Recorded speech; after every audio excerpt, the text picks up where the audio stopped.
I'm gonna wait for a few more heads to get in here, and then we're gonna get to it.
Give it like one more minute.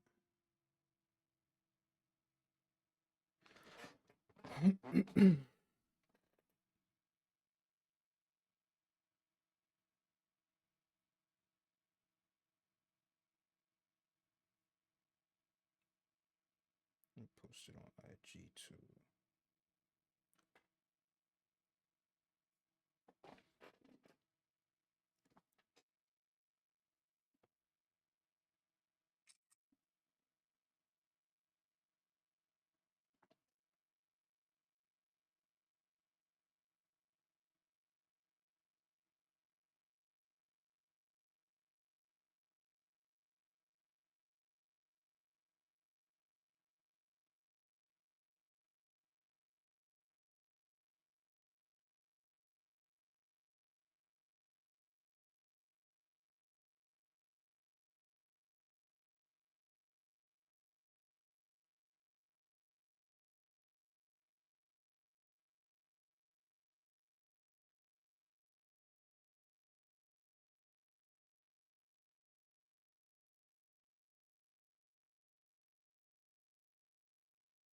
That's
what's up, everybody? What's up? What's up?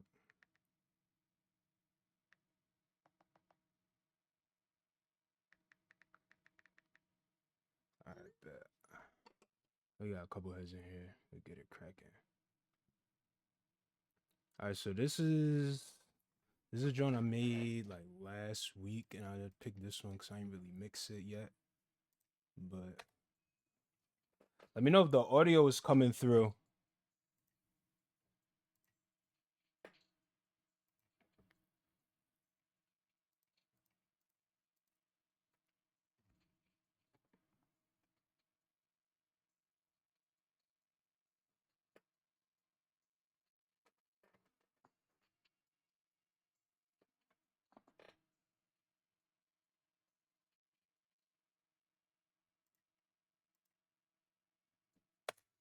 Let me see, is the audio even coming through?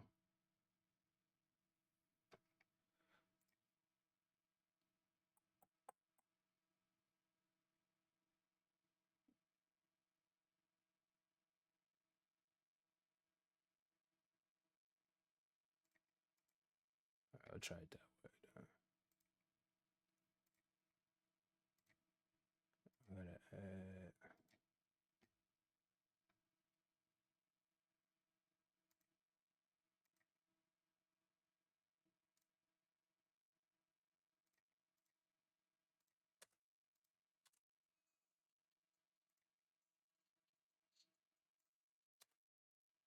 Oh, I know what it is. I know what it is. I know what it is.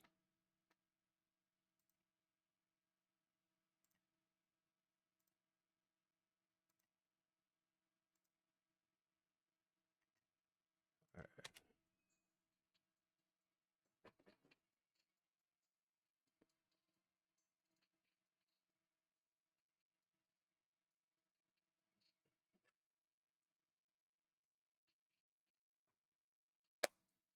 Is the audio coming through? Is the audio coming through? No, it's not. All right, hold up.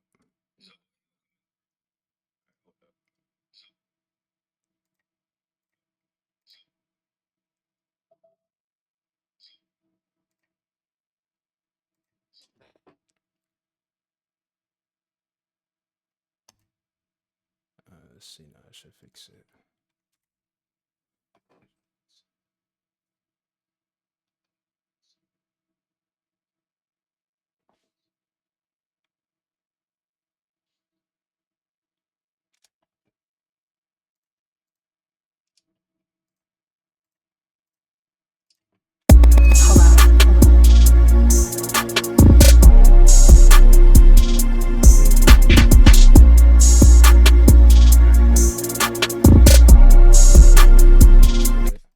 All right, so I'm gonna try and show. First, I'm gonna send everything. Make sure everything is routed.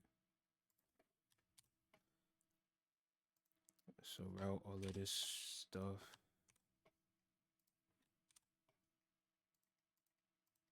All right, so first I'm gonna show you the synths. Hold on. So this is before.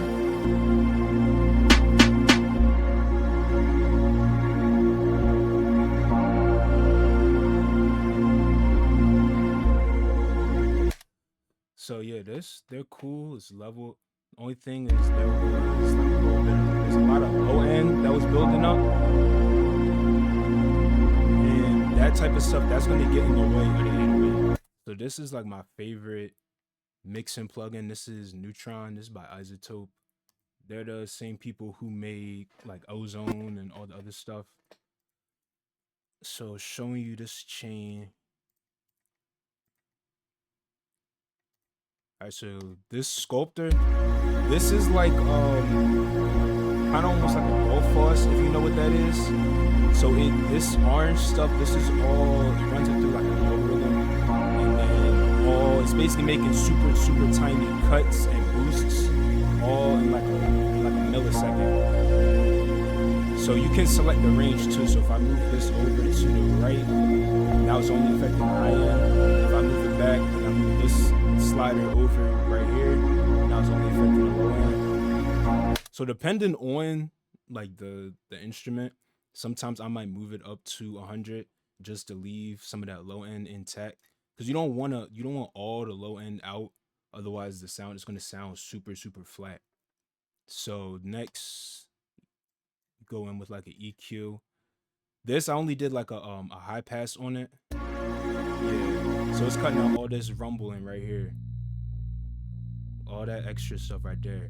So when you would go in and try and put an 808 underneath of that, it's not gonna have, the 808's not gonna have any room, because that bass is sitting in that same frequency range. So another thing is you can start looking for like the resonant frequencies.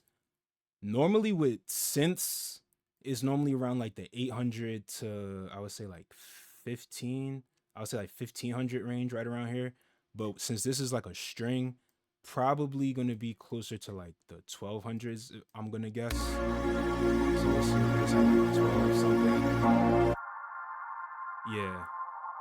So like that little guy right there. Super subtle. This is actually super mixed pretty well. Giorno did a good job. So probably take this down like maybe half a dB. Not now. I'll probably take it down like 1. Yeah, everything else sounds cool. Like if I'm listening to it and I hear a couple things, I go in for those. So with this one, it was that low end cut right here to make room for the 808. And then this other dip right here is like that little sharper resonance. But 1000 is like kind of where a good chunk of your mid range is going to be at, or at least that like audible mid range that you're going to hear through like a phone speaker and stuff like that is going to be in that probably like 5 to maybe like 1500 when you're dealing with synths and stuff like that. So next, compression. This is a multi-band compression. Sometimes I'll use like a 2A. The 2A is super, super good. But for this one, since there's so many different parts, I just thought it would be better to go in with a multi-band. So I'll show you all the steps here. So first step is this band right here. There's like your low end / lower mid right here. 4-to-1 ratio, 6 attack, 37, basically 37 release. The reason why you would want, you're probably thinking like that's a long release. The reason you want a longer release on your like low end or your lower mids is because it kind of smooths it out. If you had it like super, super short, then it's not going to sustain as long. If you had it super, super high, you're taking all the body out. So sometimes just looking for like a little middle range. For me, it's typically like the 30s or 40s. So getting a good chunk of dB, good chunk of gain reduction, probably could come up off of that some. Yeah, all right, that's straight.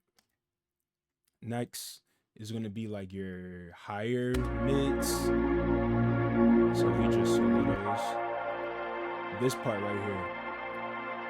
This is a range where if you don't get this under control, when you go and you push in the mastering, it's gonna, that's that in the high end, I would say. Probably like 3K up, or maybe even 5K up. But this range specifically right here, like this, anywhere from like 500 to 3000.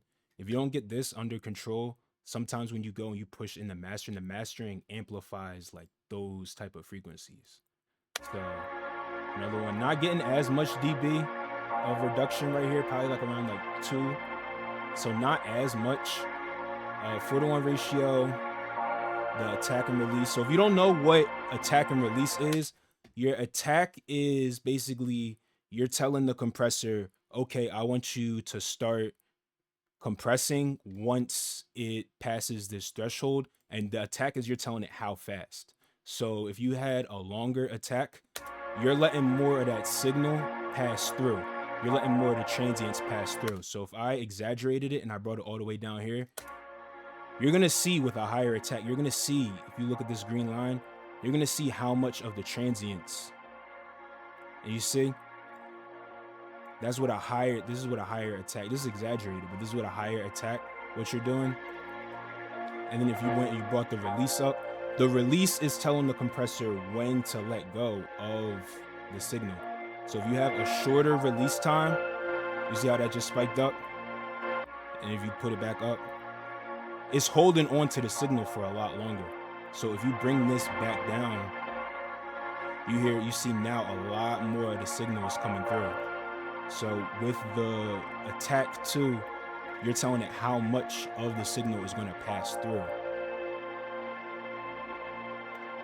So if you want more of like the original signal to not get compressed as heavily, you'll want a shorter attack time. All right, cool. Next we'll go on to the high end.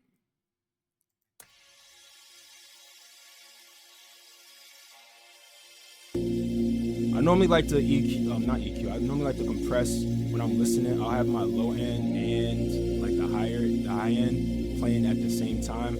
That way you can kind of get a gauge like depth wise. So that's sturdy. Main thing you're looking for, you just want to kind of keep the level as consistent as you can, especially with like a multi-band. That's really the whole point of it. That's why it's split into different frequency ranges as opposed to just going in with a regular stock compressor. Next, I don't always use this. It depends on the scenario, but transient shaping is a super super good way to get your mix to punch. So same thing where you split the bands, same ranges pretty much. Yeah, 300, 3K. So pretty much the same ranges. This is cool. If I was to do anything with this, I'll probably maybe play around with the attack, give the mid range like a little more punch. Because mid range, that's like what the phone speakers and all of that. They're very mid range heavy, not so much low end. Like iPhones don't produce a whole lot of low end. It's pretty much mid range and up.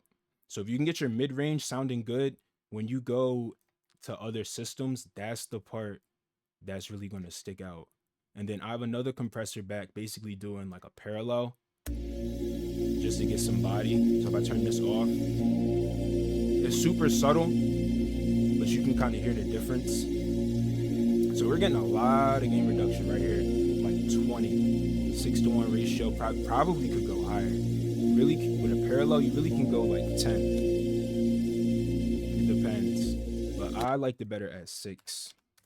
If I was to go at a higher ratio, I would just bring the threshold up. All right, so that's sturdy. Another thing you can do is you can use like a Pro Q and go in. This really doesn't need it, but if I was using instruments that needed it, you can go in with a Pro Q and you can just start taking some of the resonant frequencies out. You'll want to do that ideally before compression, but probably like it might be one at like 25. Let's say, yeah, say something like that. That's really ugly. So you could just take that down. I typically don't go past like half a dB when I'm going down. All right, so that's sturdy. All right, so next we'll move on to the 808. I'm gonna show you my 808 chain. So this is with nothing. This is with nothing on it. You can barely hear it.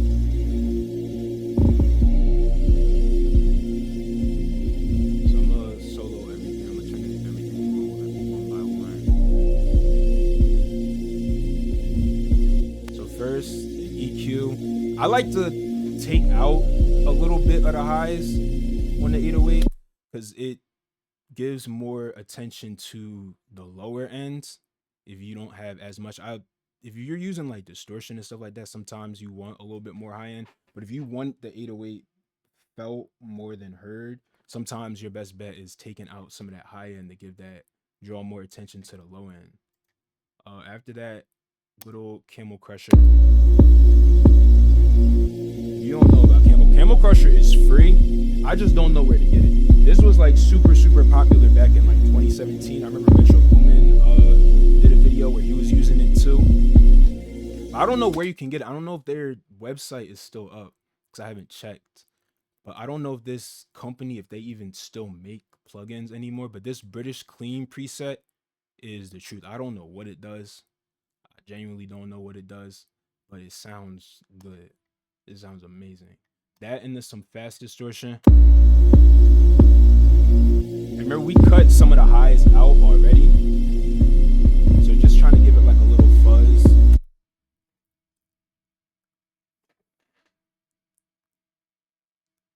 Is it not? Is the audio not coming through?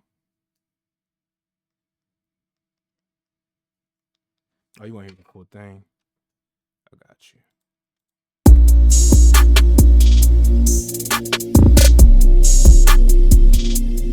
Oh, I gotta take this off.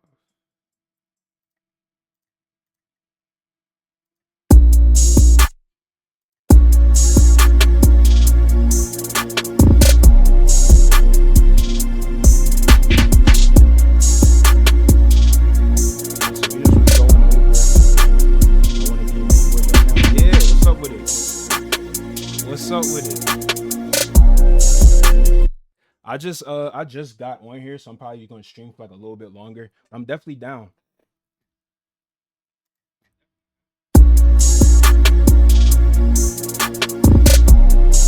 All right, next. After distortion, sometimes I use this, not all the time.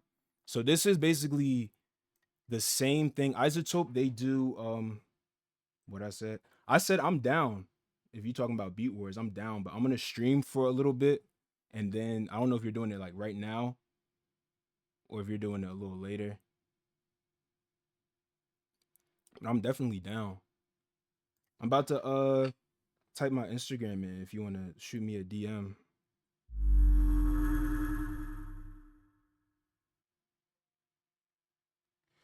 Appreciate the follow.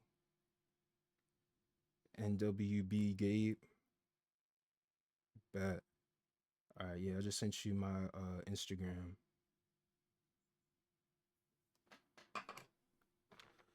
What was I about to say though? Oh yeah, Neutron.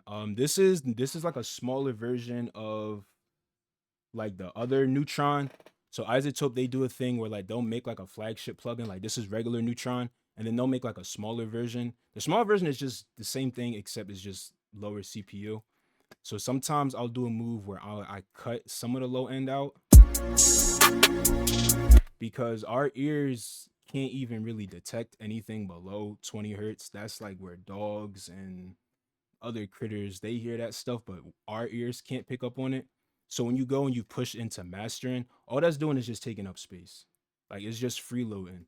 Most of the time you really don't need it, especially if you're dealing with a good sample. Like most of the time it has other frequencies in it that are gonna stand out that you don't really have to have like that frequency range. Um Sometimes I'll do a dip like right here too. Maybe boost in the higher end depending on the 808. But you don't always need it. I don't think I had it on when I started this. This one right here, this is the secret. This is the secret. I don't see anybody talking about this. This is the secret right here. So this is MV2 by Waves. This is an upward compressor. So you have two knobs. You have your low end knob and then you have your high end knob. So basically, what you're doing is when you use this, you're bringing the low end and the high end. You're smashing the dynamic range between the two of them. But what that's gonna do is that's gonna just make the 808 pop. It's gonna bring the bottom. It's gonna bring the bottom end of that 808 like way, way, way, way up. It's gonna make it way more audible. So this is without, and this is with. I don't know what you guys are watching on, but you should be able to hear the difference. That's like a huge, huge move, and I don't see a lot of people talk about that because I feel like not a lot of people know about that. But that's a cheat code. That's a cheat code because sometimes I'll see people they'll do like a move something like this, like on the 808, or they'll try and like boost the low end that way.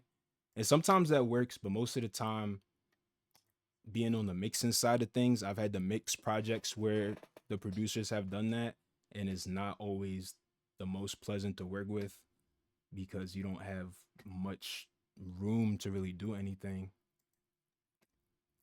Another one, Pro C. So you're literally just targeting this part right here. It's like that initial attack. And because we're using like a kick drum with it, that gives the kick a little bit more room to live without necessarily having a side chain. Sometimes you can side chain, you can use like an EQ like this, like a dynamic EQ, or you could use even like the fruity stock limiter and set the side chain up. I prefer to just kind of just duck it down like this. Kind of just grab what's not needed. And that's gonna give the kick more room to live at anyway. 2-to-1 ratio, a little bit of a faster attack just because we want that initial transient to get processed, and then a little bit like a medium fastish release. Then you finish that off is just a clipper, and you're just clipping, taking some of the dynamics and just bringing some of the dynamics down. Same deal. So next, we'll go. I'll show you what I would do with the kick. So we just solo this kick. It's just your basic rack kick. So first thing, I take all of this out. Anything below 20 hertz gotta go. Just to make more room on the 808. Make more room for the 808. This is the same process. Basically, mixing is all about just moving other things out of the way to draw attention to what you do want. So taking the frequencies that really don't need to be there is the first part, and everything else is going to kind of like fall into place. So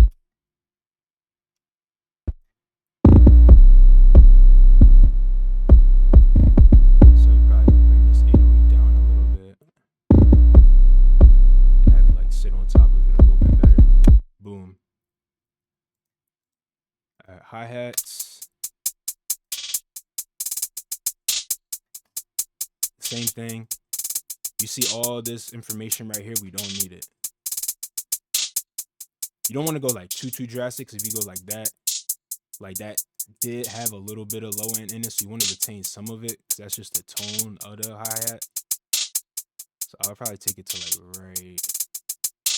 like right here. Boom, pan it.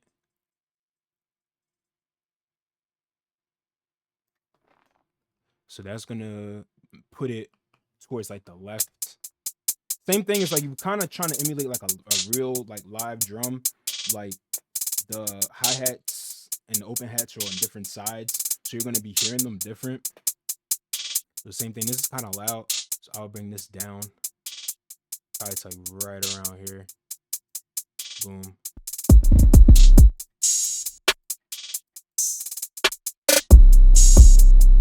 I'm gonna pan this open hat to the right. So you wanna give some type of like variation between the hi-hat and the open hat. That always helps like my mixes come out super clean. It's just panning.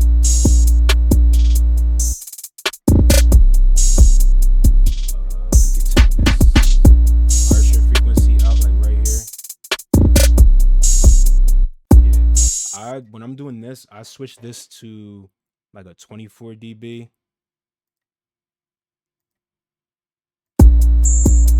Yeah, that's gotta go. See that? Don't need that.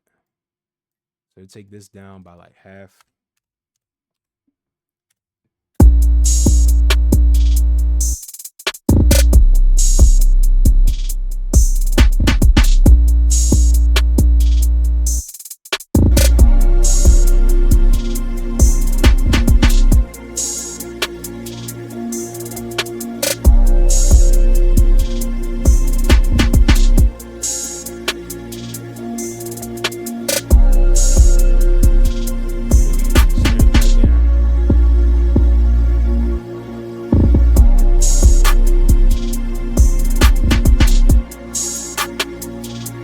Another thing I always do is I throw on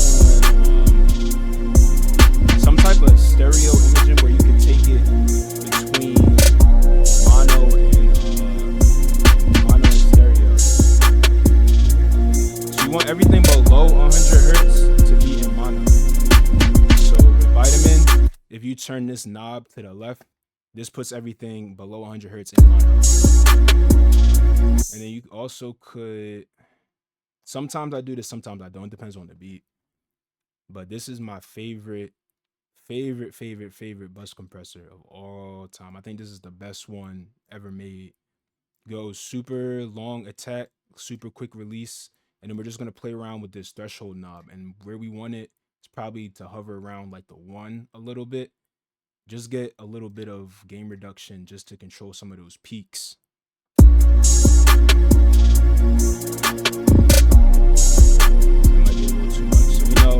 You take it all the way back, you dress size it.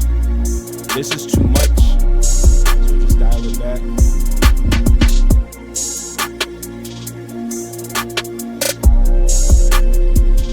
Probably around like 16.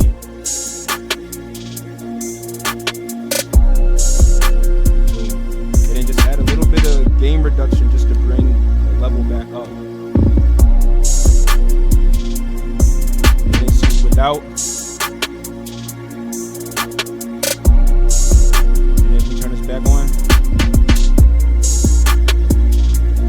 just kind of brings it together a little more. This also has an oversampling knob. Sometimes I use it, sometimes I don't, but it sounds pretty good. I normally use that on like the bus stage. Let's see what else. I want to show y'all another one. Let's see. There it is. I'll show y'all like a guitar beat.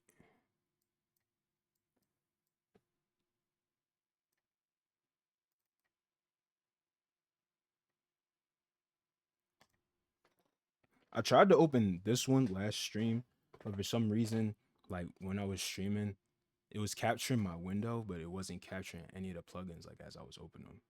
So I don't know. Hopefully it works this time.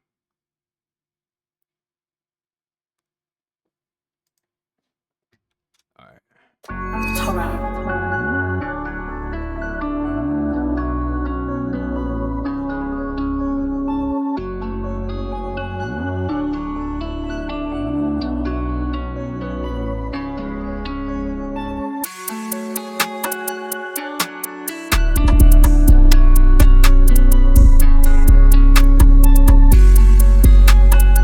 Same 808 chain as last time too.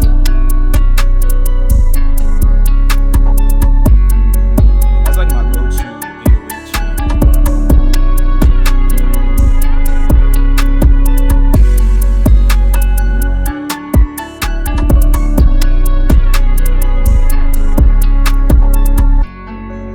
All right, cool. So you get the gist of it. I'm gonna show you the Neutron EQ. So this is the same plugin that we were using last time. Let me turn off the automations and stuff.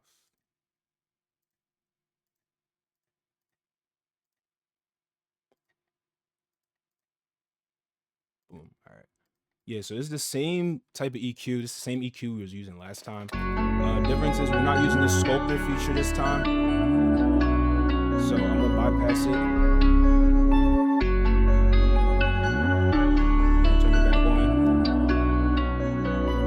So really was just going in. I don't think I used this yet. Zero gain. I didn't use this. I used this high pass. So that's taking out some of that bass around 80 hertz. So that's just giving the 808 room to be able to move around. And that's giving the 808 a pocket, because the 808's gonna sit like around like 80 to 100 most of the time. Most of the time closer to 100. This dip right here, you feel me? That doesn't really need to be there. All that's doing is taking up space. So take that down, like, I think I had it, what? Yeah, half a dB. Another one right here, 1176. That resonance right there, it does not need to be there. And then another one at 4,000, and then a slight, no, I didn't even do a boost. Normally I would do a boost right around there, but I think I did it on a different EQ.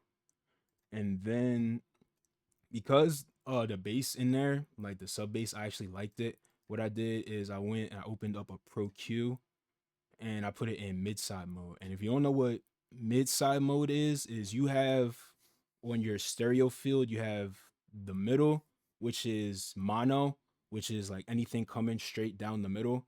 And then you have stereo. So the middle channel is where your kick is going to live. It's where your 808 is going to live. That's where your snares most of the time are going to be in mono. If you have someone record over the beat, their vocals are going to be in mono, their lead vocals at least. So the middle channel can get super, super cluttered. So with something like the bass, especially when we have an 808, this knob all the way to the right, that means we're in mono. So you want to make sure that that middle channel isn't super, super cluttered. So another way you can do that is like to automate. So I had the mid cut come on when that automation comes on. It's like right here. So right now it's not, right now it's yeah. So right now it's active. So it moves So now everything below 100 hertz on that middle channel is getting cut. And then at the part where I had the bridge and it's more open, I brought it back. So I turned it off. So right here is bypassed. So that's what that automation is doing. Let me see. Right now, while we're at it, I'll show y'all some effects. We can get into the effects of like how to. Sometimes you can get away with putting something like directly on the channel. Not all the time though, because sometimes it's just gonna muddy up like things like reverb, delays, like they all add a lot of frequencies, especially like in the low end. So sometimes your best bet is just putting it on the sends. So when I'm doing that, I would probably bring the 808 back. I actually bring everything back, but specifically the 808.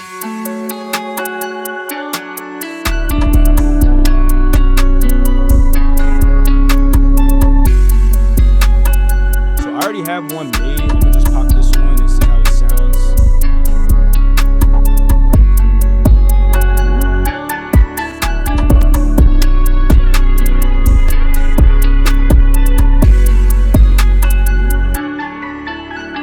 So this is our reverb. So this is without.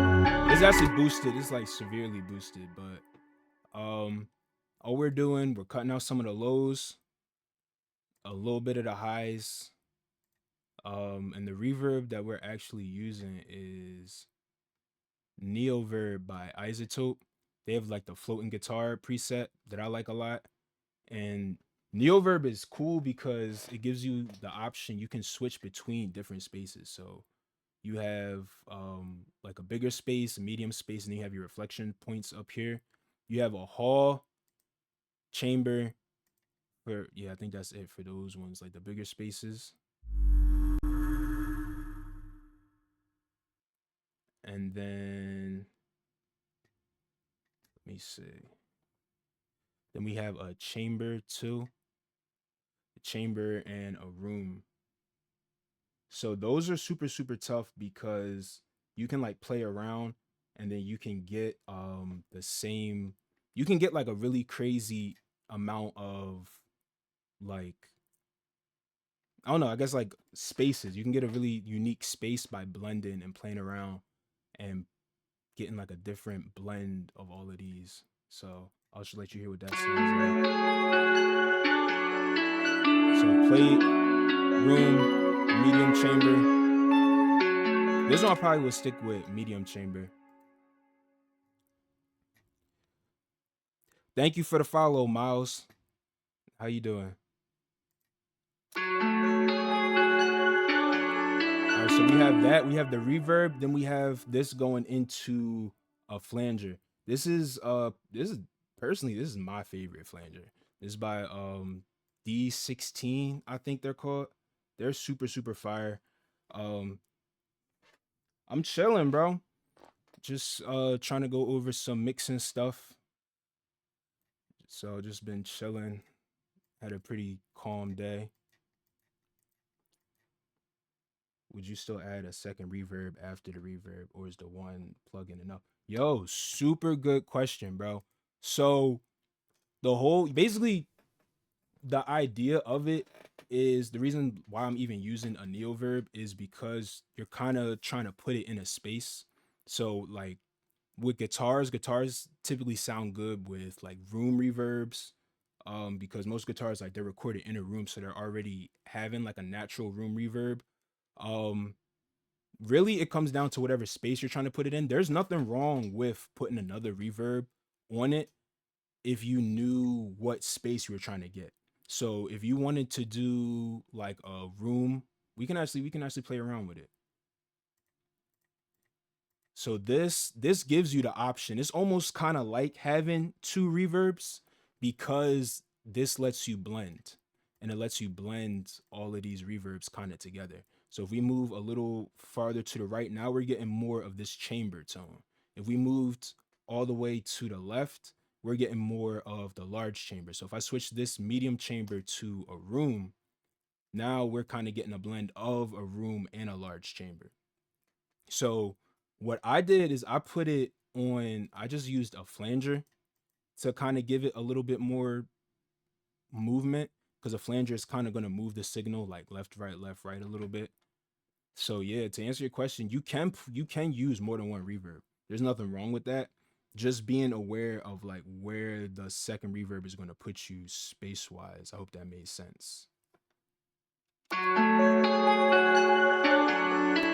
the next thing to do would be to just blend this in. Oh, another EQ? Yeah, I would. I would. Would you still add a second reverb after the reverb? So do you mean like would I add an EQ after the reverb? Is that what you mean?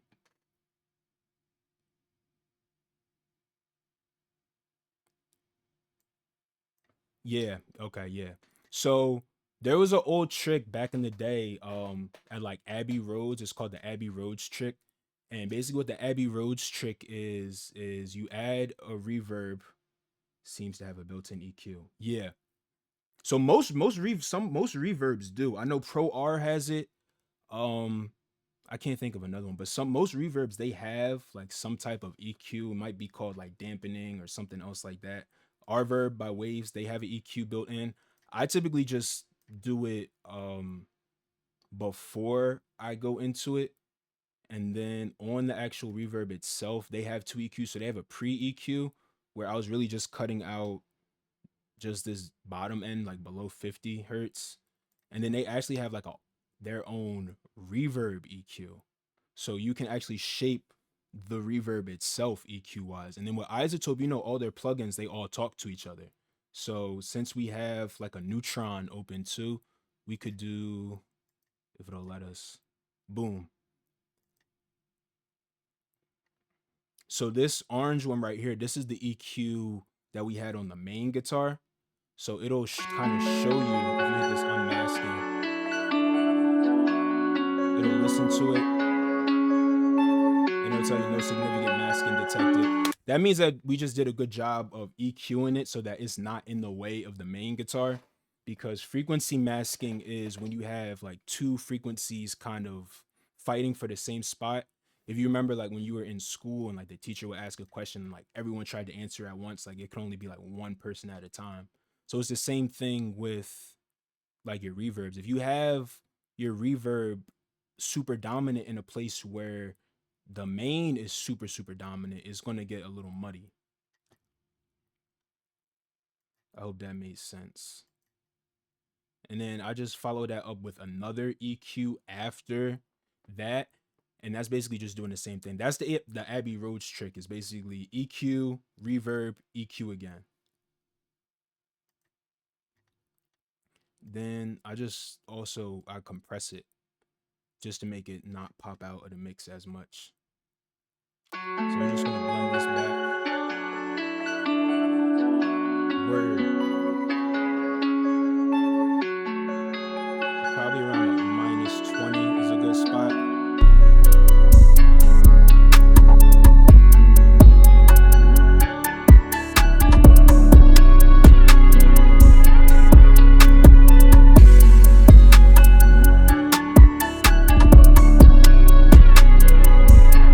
All right, so cool. The reverb is sitting nice. I already did some mixing on the percussion. I actually hard clip. Yeah, so I hard clip just to catch some of those beats. So if you see where the red is, that's the gain reduction. Not even gain reduction, but the clipping that's happening. So it's gonna clip all of those like super high peaks, and then that's feeding into the drum bus, and then all of those are feeding into the master. So we have routing wise, the 808, 808's going to a parallel sends, which is basically giving it a little more body. Both of these are going into the bass bus, which I don't even have anything on it. The snares over here go to the snare bus compression, a little bit of glue compression, limiting, and both of those feed into the drum bus themselves. So it's really just about controlling the dynamics like on the way up and on the way down. But on the actual drum bus, this is a super fire plugin. I forget how I found out about this one, But I got this on sale like 5 years ago. I think it was at Plug-in Boutique, and I never turned back. It's like a preamp. So if I just solo, if I turn everything off, it's really just like a tone shaper. It's almost kind of like a decapitator, but like a lot more clean. And you just cut. You have a low cut filter on it too, so you can cut everything like below 50 hertz. And then that's going into another bus compressor. It's a little more glue compression. And then that's feeding into the Oxford limiter. And I love the Oxford limiter. Oxford limiter, in my opinion, is probably like one of the best, if not the best.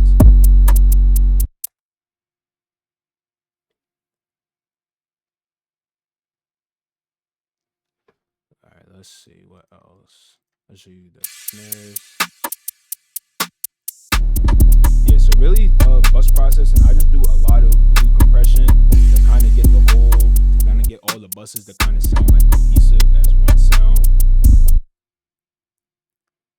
That's a limiter. Yup. So they have an Oxford inflator too, which is like upward. I don't even want to call it upward compression. I guess it's like upward expansion. But the one I was using, yeah, that's the limiter. I like it because it's super transparent and it's really hard to not be able to use it right. Like it's super not user friendly, but it has like a safe mode on it. And you don't hear as much of it.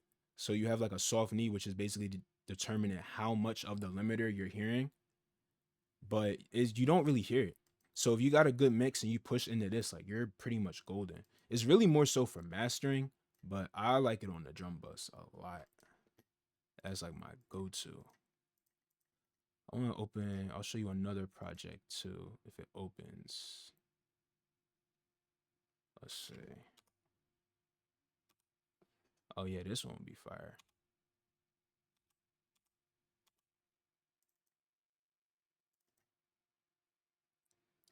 Can you get the same effect with FL's new emphasis plugin? I haven't used it.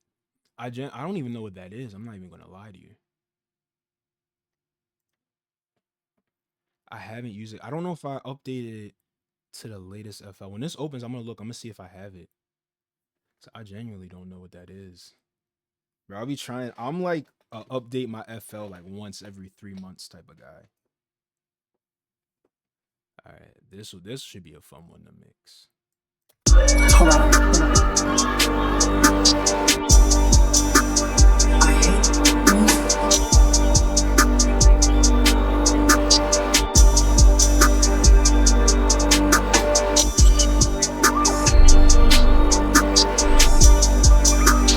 that pitch shifter off.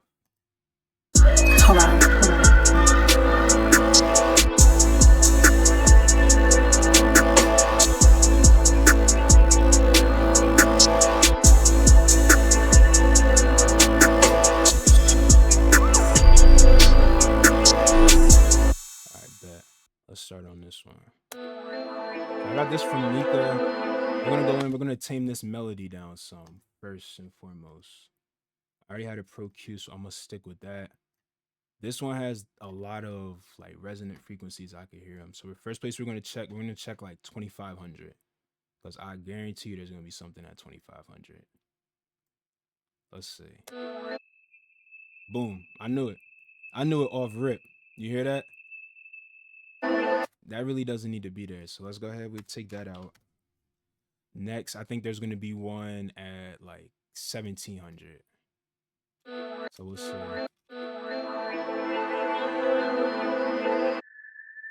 Boom. You see that? You see that little guy? So that, but again, that doesn't really need to be there. So we're gonna go ahead and take that out. I'm gonna take this down like 0.5.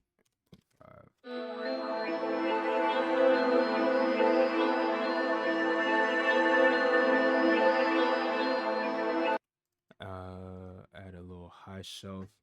Add a little more body back, around like 5K. Take this up like 0.6. So this is before. This is before any moves. This is after. A lot more controlled, a lot more tamed. Last thing we're gonna do is we're gonna go in with a little bit of compression just to catch some of those peaks. If you look at the waveform, there's a lot of movement happening. So what the compression is gonna do is gonna keep our signal like level and consistent throughout the whole thing. So let's see. Pro C is cool because Pro C will let you hear like what you're taking out. So you're not just kind of like shooting blindly. It'll kind of let you get an idea of what you're looking for. So we dial this back. Really not looking for anything like more than like 1 dB. Let's bring the release to like a medium fast.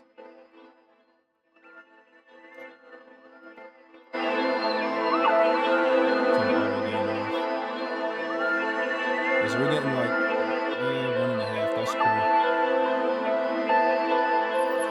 Just a little bit. Cool. All right, that's sturdy. Next, we'll move on to the drums real quick. So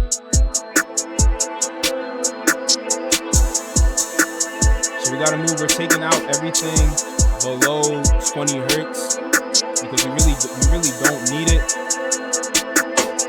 And then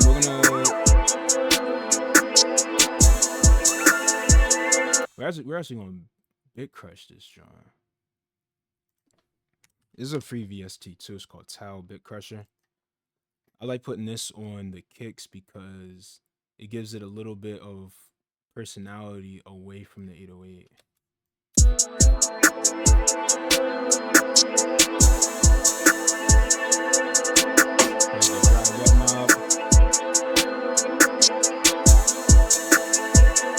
This is before.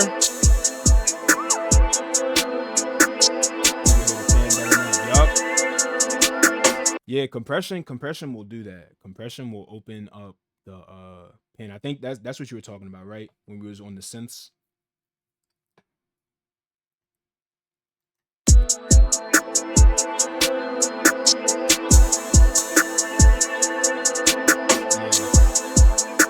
Yeah, that's a super helpful trick because basically the reason why you weren't like you were hearing the pan, but it's psychoacoustics is basically of like what your brain is going to pay attention to and in what order your brain is going to pay attention to it. So if you have a bunch of things that are jumping up and down in volume, your brain is going to pay attention to that first before it even thinks about what's coming through the left and the right channel.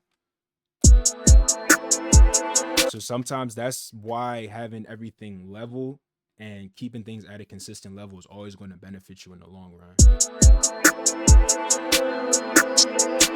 Cool. So we got a little more body in the kick now. Hi-hats is kind of loud. We're going to pan these to the left. And we're going to bring these down a few. What did I say? Psychoacoustics is basically, it's like the study of like how your brain reacts to like different things, like different frequencies, different keys, all of that type of stuff, higher frequencies, lower frequencies. That's how your brain like responds to it. So your brain pays attention to things in order. So if you had a melody that had a lot going on, which means it was like jumping up and down a lot, it was like super dynamic, it had a lot of peaks and things like that, your brain is going to pay attention to that first before it even thinks about the panning. So even though you were hearing the panning on the first time before I did that compression move, you heard it better once I compressed it because now your brain doesn't have to listen to the synths jumping up and down. It doesn't have to listen to an inconsistent level. So it's able to listen to it can hear the panning and any other type of effects better now because it's not focused on the inconsistent levels. So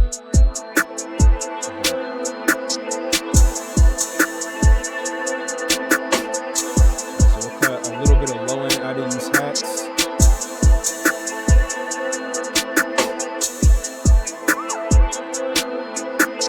Snare's cool, it's right where I wanted to.